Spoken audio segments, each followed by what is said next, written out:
नमस्कार दोस्तों, मैं स्मित मिश्रा स्वागत करता हूं एक बार फिर से आप सभी का एमजेटी एजुकेशन में। दोस्तों, उत्तर प्रदेश का जंबो बजट लॉन्च हो चुका है। जंबो बजट में हम लोग देखेंगे आज क्या क्या कुछ मिला है, किस सेक्टर को क्या चीजें मिली हैं, क्या क्या कुछ इंपॉर्टेंट है आपके पॉइंट एग्जाम के पॉइंट ऑफ व्यू से। तो पूरा वीडियो बहुत ही ध्यान से देखिएगा, पूरा डिटेल में मैं आपको समझाने वाला हूं। इससे ज्यादा डिटेल वीडियो शायद ही आपको यूट्यूब पर कहीं मिले।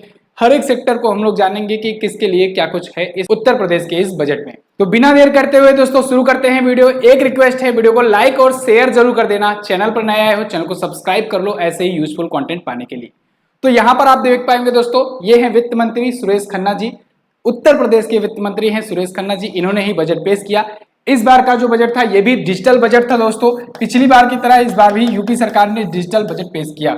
डिजिटल बजट बोले तो कागज का बिल्कुल यूज ना हो, टैबलेट के माध्यम से बजट पेश किया जाता है और पीडीएफ बना करके सभी ग्रुप में सभी लोगों के पास, सभी विधायकों के पास शेयर किया जाता है।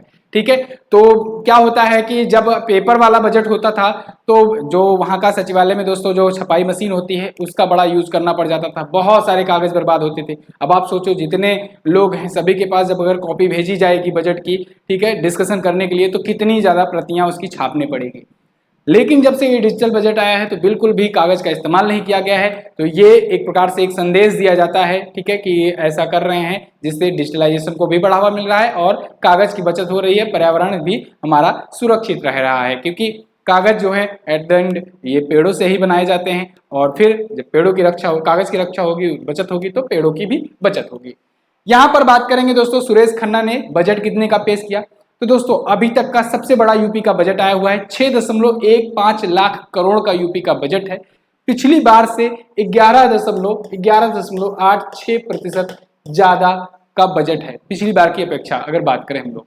यूपी का जो बजट है दोस्तों, भारत का जो कि एक राज्य है यूपी, इसका बजट और दुनिया के कई देशों के बजट से ज्यादा है। आप देख पाएंगे यहाँ पर बांग्लादेश 5.50 लाख करोड़ का, नेपाल का 1.63 लाख करोड़ का, Sri Lanka, New Zealand, Kuwait, Argentina, Finland, Myanmar, Kenya, Algeria, इन सभी के बजट से ज्यादा केवल भारत के एक राज्य का जो कि है उत्तर प्रदेश, इसका बजट है 6.15 लाख करोड़ का। बहुत बड़ा बजट है ये। इसको आप ब्रीफली यहाँ पर समझ सकते हो कि क्या क्या चीजें हैं, ठीक है, यहाँ पर शॉर्ट में समझिए, उसके बाद अभी हम लोग आगे एक एक सेक्टर करके जानेंगे। तो बजट एक नजर में देखो, कुल बजट जो है 6,15,518.97 करोड़ रुपए का है, जिसमें प्राप्तियां जो होंगी 5.90 लाख करोड़ का होगा। ठीक है, राजस्व बचत इतने होंगे, राजकोषीय घाटा 81,177 करोड़ का भी होने वाला है, ये भी ध्यान रखिएगा। राजकोषीय घाटा वगैरह पूछा जाता है।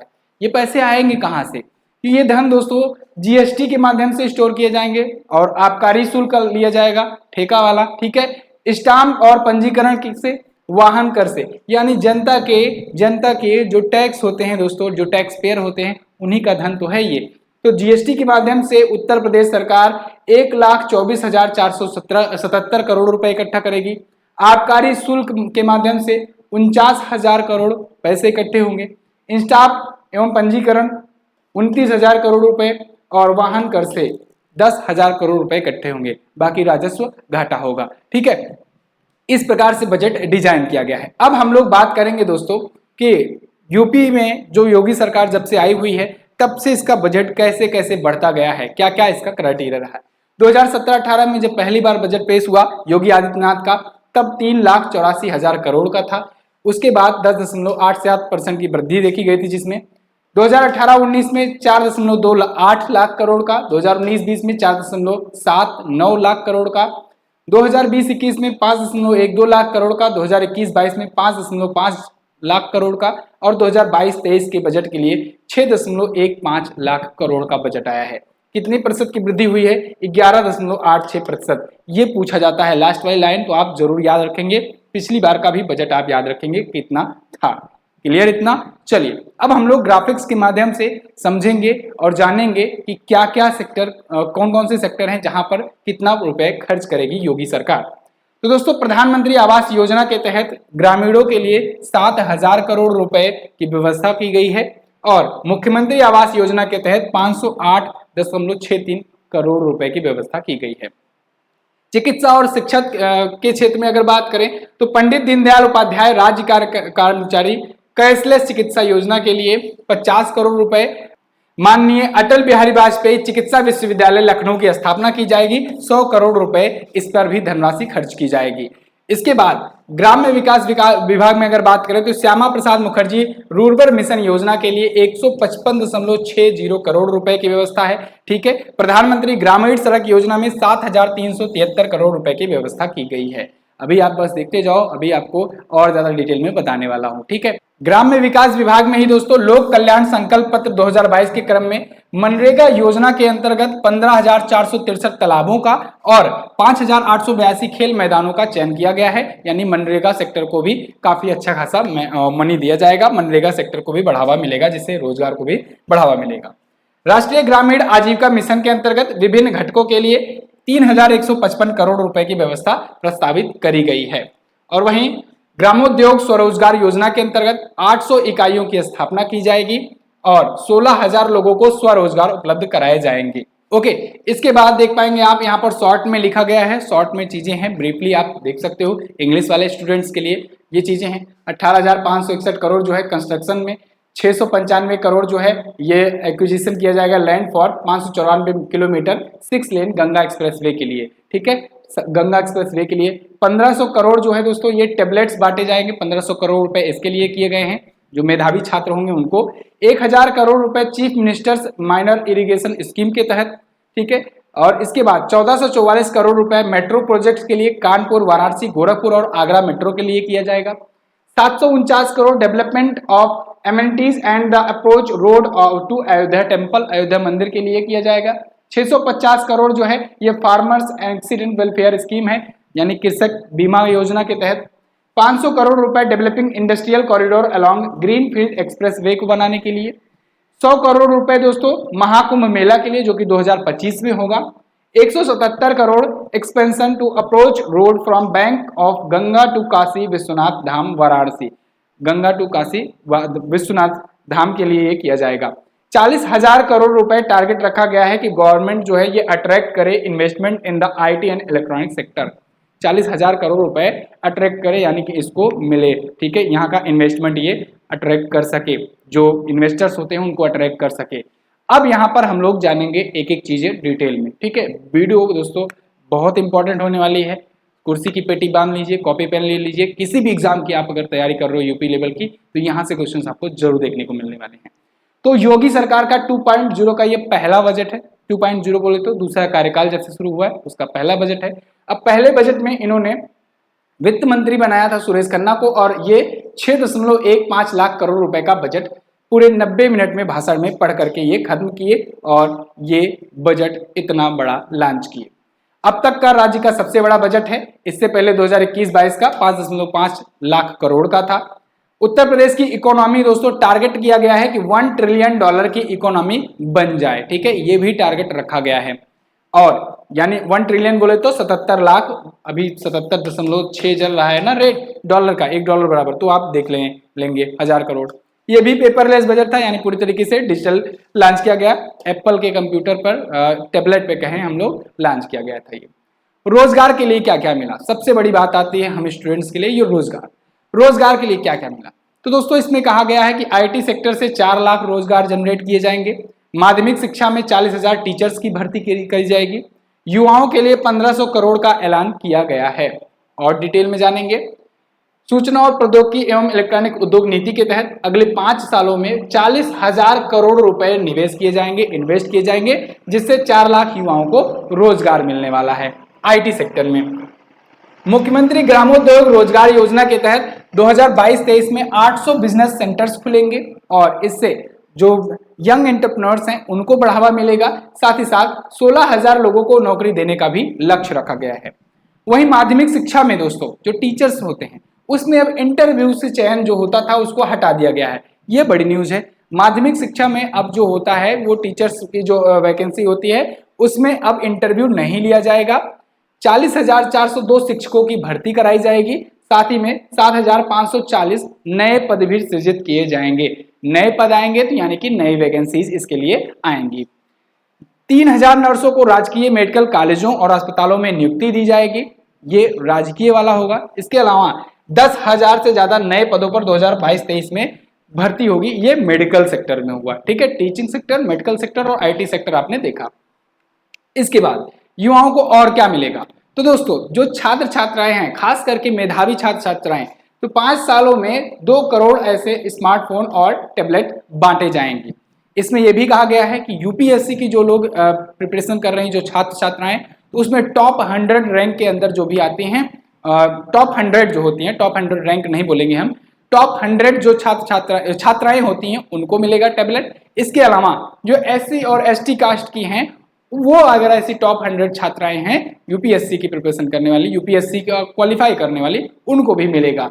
तो 2 करोड़ तो ये मिलेंगे और 100 उनको भी मिलेंगे, ठीक है। वाराणसी में इंटरनेशनल क्रिकेट स्टेडियम बनाया जाएगा, जैसे लखनऊ में है ऐसे वाराणसी में भी एक होगा। इसके बाद अच्छा, यहाँ के लिए 1500 करोड़, मैंने अभी आपको स्टार्टिंग में बताया था कि टैबलेट के लिए 1500 करोड़ रुपए आवंटित किए गए हैं। एक जनपद एक खेल से 75 जिलों में स्पोर्ट्स सेंटर खोले जाएंगे। जैसे आपने देखा ओडीओपी योजना, बहुत ही चर्चित योजना है, 1 डिस्ट्रिक्ट 1 प्रोडक्ट योजना, ऐसे ही एक डिस्ट्रिक्ट एक खेल योजना को बढ़ावा दिया जाएगा और हर जिले में स्पोर्ट स्टेडियम जो है उसको बढ़ावा दिया जाएगा, स्पोर्ट्स सेंटर खोले जाएंगे। इसके बाद देखिए यही चीज यहाँ पर डिटेल दिया गया है, 1500 करोड़ रुपए की व्यवस्था की जाएगी, टैबलेट बांटे जाएंगे। किस योजना के तहत? ये आपको इंपॉर्टेंट है, याद रखना है, स्वामी विवेकानंद युवा सशक्तिकरण योजना के तहत। किसके तहत? स्वामी विवेकानंद युवा सशक्तिकरण योजना के तहत। इसके अलावा मेरठ में दोस्तों मेजर ध्यानचंद खेल विश्वविद्यालय बनाया जाएगा और इसमें 50 करोड़ रुपए खर्च किए जाएंगे। भारत सरकार की जो खेलो इंडिया नीति चल रही है, जिसके तहत खेलो इंडिया यूथ गेम, खेलो इंडिया यूनिवर्सिटी गेम और खेलो इंडिया विंटर्स गेम्स वगैरह आयोजित कराए जाते हैं, उसी नीति के तहत प्रदेश के 75 जिलों में खेलो इंडिया सेंटर्स खोले जाएंगे। सभी जिले में, उत्तर प्रदेश से 75 जिले हैं, सभी जिले में खेलो इंडिया सेंटर्स खोले जाएंगे और खेलो इंडिया यूथ गेम्स के लिए वहां पर खिलाड़ियों को तैयार किया जाएगा।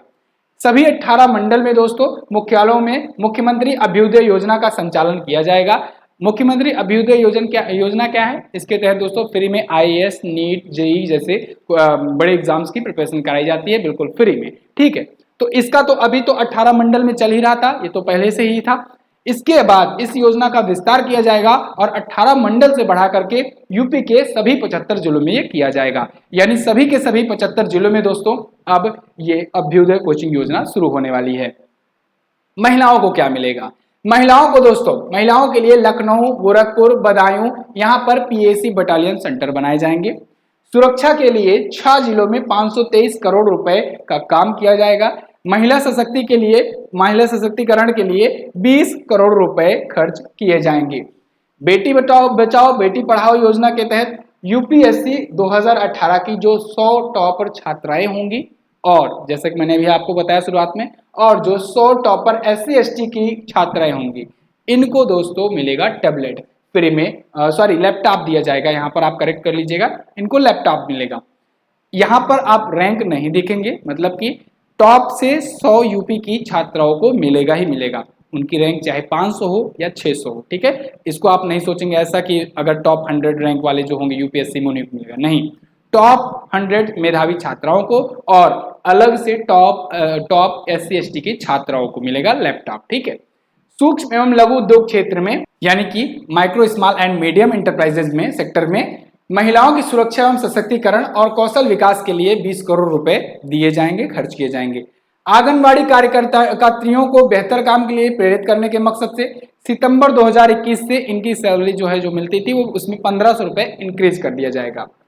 सभी 75 जिलों के कुल 1535 स्थानों पर महिला बीट सिपाही की नियुक्ति की जाएगी। साथ ही में महिला हेल्प डेस्क भी बनाई जाएगी इसके तहत, ठीक है। इसके बाद किसानों को क्या क्या मिलने वाला है? किसानों को दोस्तों बहुत सारी चीजें मिलने वाली हैं। खेतों की सिंचाई के लिए 15,000 सोलर पंप बनाए जाएंगे। देखो सरकार की ये ड्रीम थी, सरकार का लक्ष्य था दोस्तों कि 2022 तक किसानों की इनकम डबल की जाए, लेकिन किसानों का बहुत बड़ा हिस्सा चला जाता है किसमें? किसान क्यों परेशान होते हैं? जब पेट्रोल डीजल के दाम बढ़ जाते हैं तो उनको जब अगर पंपिंग सेट जहाँ पर व्यवस्था है उसको चलाने के लिए पेट्रोल डीजल को पे करना पड़ता है, किराया देना पड़ता है, ट्रैक्टर्स को चलाने के लिए, ठीक है ना, तो जुताई बुआई, मतलब हर एक प्रोसेस में कहीं ना कहीं ये डिपेंड करता है और किसान मार खाता है। तो अगर सोलर पंप लगाए जाएंगे 15,000 सोलर पंप, तो कहीं ना कहीं ट्यूबवेल से सिंचाई में इसको राहत मिलेगी। इसके अलावा दोस्तों सोलर एनर्जी के लिए भी यहाँ पर व्यवस्था करी जा रही है, ठीक है, जिससे इस पर बोझ कम पड़े किसान पर, ठीक है।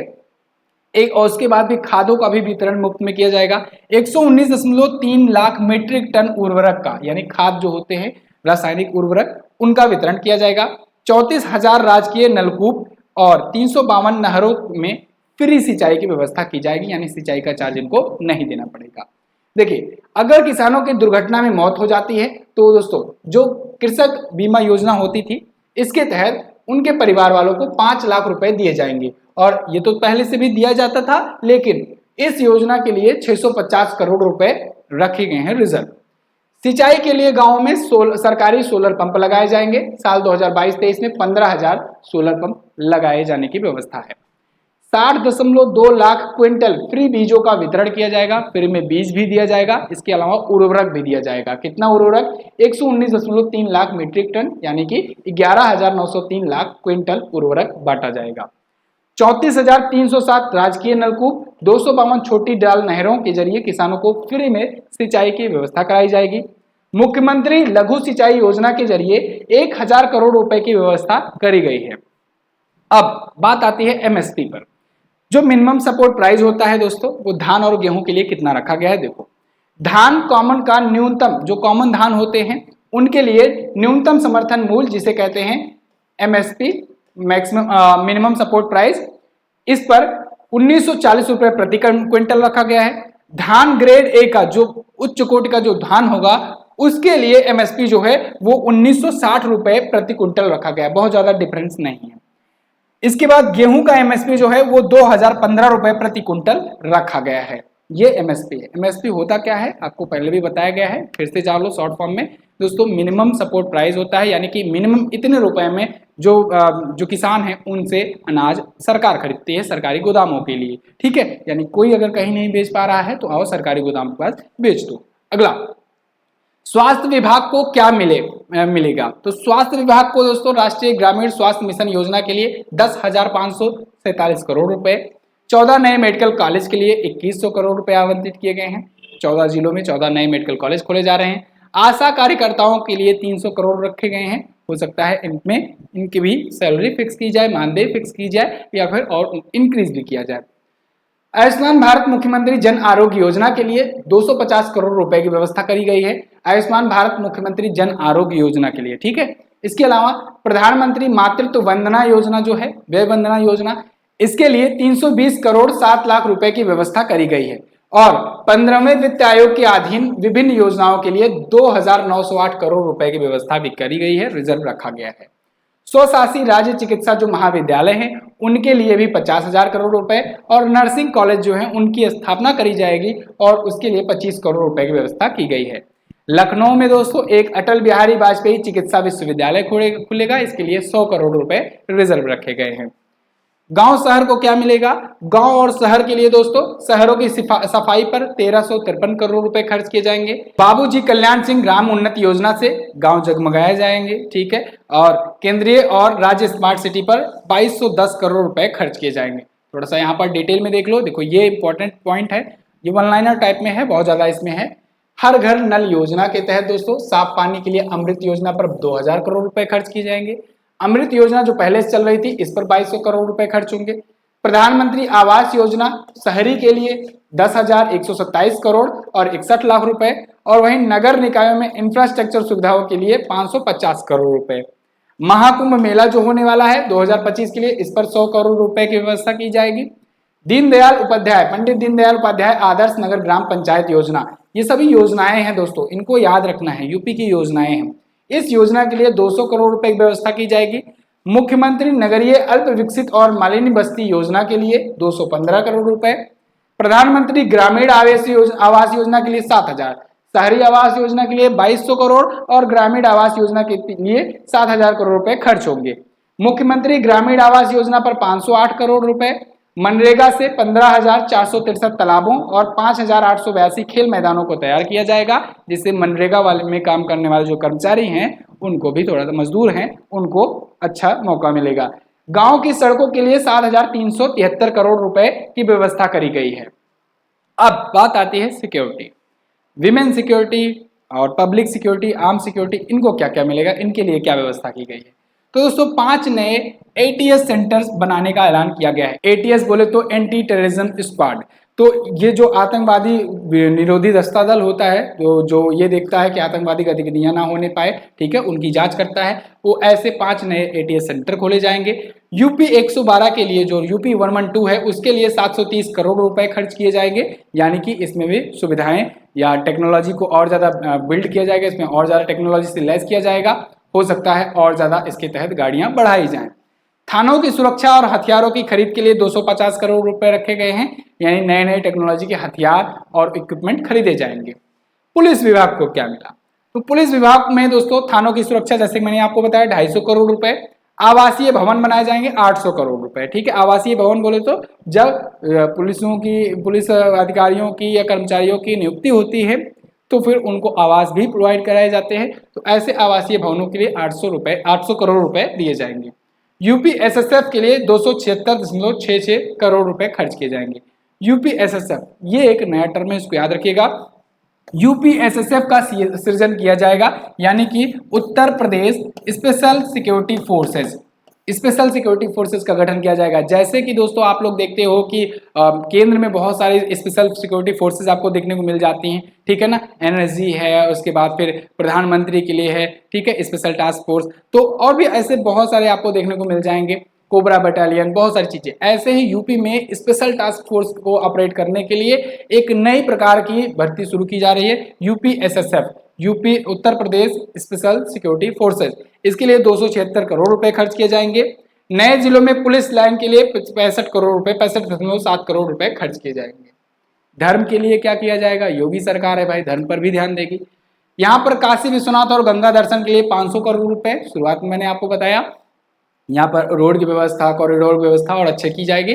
संत पुरोहितों के लिए बोर्ड का गठन किया जाएगा।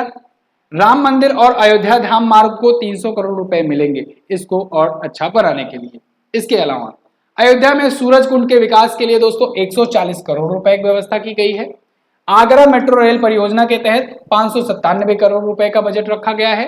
वाराणसी और गोरखपुर में मेट्रो के लिए 100 करोड़ रुपए का बजट और केंद्र स्मार्ट सिटी योजना के तहत 2000 करोड़ रुपए की व्यवस्था की गई है और नमामि गंगे योजना के तहत 97 करोड़ रुपए दिए जाएंगे। एक जो है, जो सबसे इंपॉर्टेंट, सबसे ज्यादा चर्चित विषय रहा, वो है वृद्धा पेंशन योजना में 500 रुपए मिलते थे, अब ये बढ़ा करके 1000 कर दिया गया है वृद्धा पेंशन को। क्लियर है। तो ये तो था दोस्तों उत्तर प्रदेश का कंप्लीट बजट। आई होप आपने वीडियो को बहुत ही केयरफुली देखा, आपको समझ में आया। अगर आप जनरल आम नागरिक हैं, कोई एग्जाम की प्रिपरेशन नहीं कर रहे हैं, तब तो बस आप यहीं पर वीडियो छोड़ सकते हैं। अगर आप किसी एग्जाम की प्रिपरेशन कर रहे हैं, एक बार दोबारा से वीडियो को देख लेना, बहुत इंपॉर्टेंट है एग्जाम के पॉइंट ऑफ व्यू से। अगर आप यूपी लेखपाल का फॉर्म भरे हो, तैयारी कर रहे हो और चाहते हो कि आपकी तैयारी में थोड़ा सा बूस्टअप आ जाए और समय क्योंकि कम बचा है और आप तेजी से तैयारी कर पाओ, तो आप हमारा ये बैच ले सकते हो। गूगल प्ले स्टोर पर जाकर के, एमजेटी ऐप पर जाकर के आप इस बैच को ले सकते हो। अभी के लिए इस पर डिस्काउंट भी चल रहा है, तो आपको 749 नहीं पे करना है। कितना पे करना है ये आपको जाकर ऐप पर पता लगेगा। डिस्काउंट कोड भी वहां पर मिलेगा आपको और डिस्काउंट भी आपको मिल जाएगा। तो जाइए MJT app Google play store से डाउनलोड कीजिए और वहां पर प्राप्त कीजिए। इसकी पीडीएफ, इसका क्विज अगर आपको चाहिए तो वो मिल जाएगी आपको हमारे एप्लीकेशन पर ही। एप्लीकेशन पर बहुत सारे वीडियो कोर्सेज अवेलेबल हैं, आप ले सकते हैं। इंडिविजुअल बैचेस भी हैं, आप ले सकते हैं। इंडिविजुअल सब्जेक्ट जैसे ग्रामीण परिवेश, Hindi, economy, polity, GK, GS, इन सबको भी आप ले सकते हैं। तो वीडियो कैसी लगी है आप हमें कमेंट करके जरूर बताइएगा। वीडियो अगर पसंद आई है तो लाइक और शेयर भी कर दीजिए। चैनल पर नया हो, चैनल को सब्सक्राइब करके जरूर रखो, जिससे आने वाली वीडियोस आपसे मिस ना होने पाए। मिलते हैं दोस्तों अगली वीडियो में, तब तक के लिए नमस्कार, जय हिंद, वंदे मातरम।